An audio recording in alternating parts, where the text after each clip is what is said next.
En attaque, restez calme, il faut qu'on arrive à mettre des buts de loin pour que ça sorte et jouer dedans. Je vous l'ai expliqué, donc soyez patients, poussez les ballons.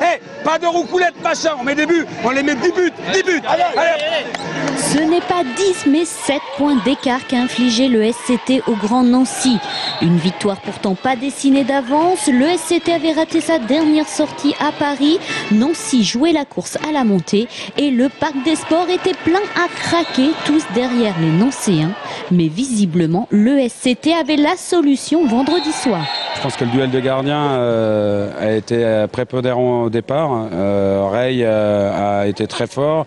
De l'autre côté, Poteau aussi. Et donc nous, on n'a pas lâché, on n'a pas craqué. Et puis on a réussi à jouer rapidement, à mettre des buts faciles, comme on dit dans notre jargon. Il fallait qu'on court. On savait qu'à la course à pied, on allait être supérieur et que c'était une de nos forces. Maintenant, il a fallu mettre en place une bonne défense.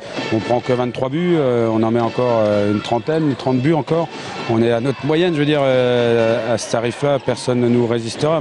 Effectivement, qui pourra aller chercher le SCT? Cette victoire des protégés de Berthier relègue Nancy le 3e à 6 longueurs, à 6 journées de la fin, confirme leur première place devant Paris, mais pas de quoi affoler les troupes saint-cyriennes.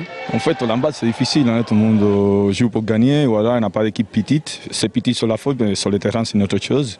C'est vrai qu'à Nancy, c'était pas évident de gagner ici. Ils sont une bonne équipe, il a une bonne ambiance, une grande salle, plein de monde.